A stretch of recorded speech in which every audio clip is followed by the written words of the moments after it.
உச்ச நீதிமன்றம் ஒரு தீர்ப்பு கொடுத்த பிறகு அதை முழுமையாக இப்படித்தான் கண்டிப்போடவை கண்டிப்பாக நான் நடைமுறைப்படுத்துவேன் என்று பொங்கி எழுந்த திரு விஜயன் அவர்களுக்கு ஐயப்பனை பற்றி ஒரு மாநாடு நடத்துவதற்கு என்ன உரிமை இருக்கிறது என்பதால் அடிப்படையான ஐயப்ப பக்தர்கள் கேட்கக்கூடிய ஒரு கேள்வி. மாநாடு நடத்துவதற்கு உங்களுக்கு என்ன உரிமை இருக்கு?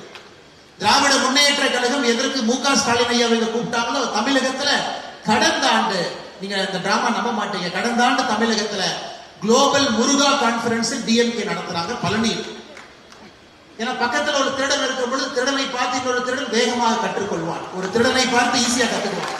தமிழகத்துல சனாதன தர்மம் வேண்டாம் என்று நினைக்கக்கூடிய டிஎம்கே திராவிட முன்னேற்ற கழகம் குளோபல் முருகா கான்பரன்ஸ் பழனியில போனான். இந்த கேரளத்துல கம்யூனிஸ்ட் அவர்களை பார்த்து இங்க குளோபல் ஐயப்பா கான்பரன்ஸ். இருவரும் கடவுளை பற்றி பேசுவதற்கு அடிப்படையில் எந்த ஒரு தகுதியும் இல்லாதவர்கள் என்று சொன்னாங்க.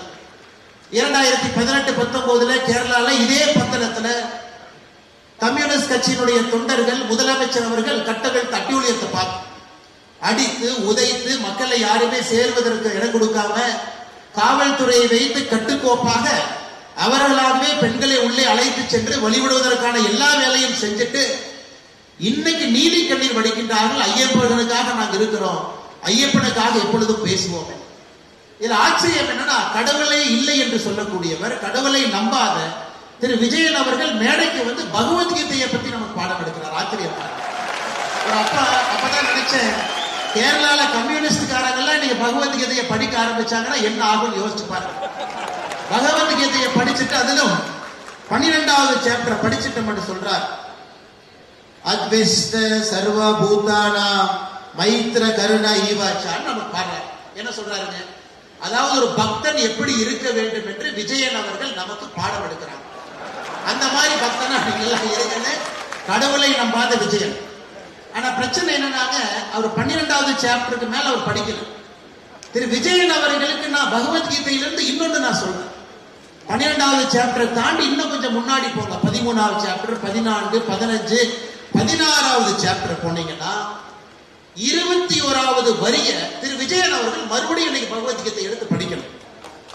திரிவிதாம் நரகஸ்யதாம் துவாரம் நாசனாம் ஆத்மனஹ காம குரோதா சதலோபாஸ் தஸ்மத் அத்ரயம் தயாஜ. இதையும் படிக்கணும். இதுல என்ன சொல்லுதுன்னா, ஒரு மனிதன் நரகத்திற்கு போக வேண்டும் என்றால் 3 வழிதான் இருக்கு. Lust, anger, greet.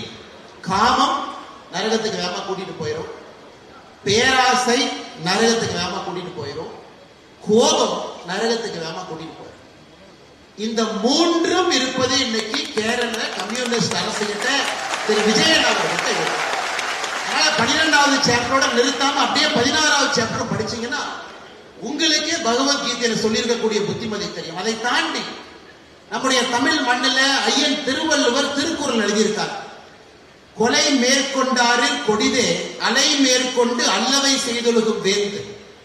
ஒரு அரசனை பொறுத்தவரை, ஒரு கிங், ஒரு ராஜா, அரசனை பொறுத்தவரை அரசன் கொடுமை செய்வது, அரசன் இருக்கக்கூடிய சட்டத்தை தவறாக பயன்படுத்துவது. ஒரு அரசன் கொடுமை செய்வது, அரசன் ஒரு சட்டத்தை தவறாக பயன்படுத்துவது அரசனுக்கு கீழே இருக்கக்கூடிய கொலைகாரனை விட ஒரு பெரிய பாவம் அரசன் சம்பாதிப்பான் என்று திருவள்ளுவர் சொல்றார்.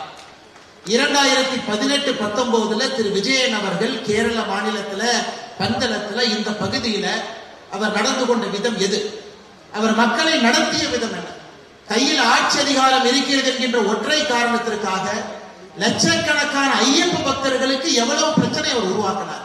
அதனால் இது யாருக்கு பொருந்ததோ இல்லையோ திரு விஜயன் அவர்களுக்கு பொருந்தும். கொலை மேற்கொண்டாரின் கொடிதே அலை மேற்கொண்டு அல்லவை செய்தொழு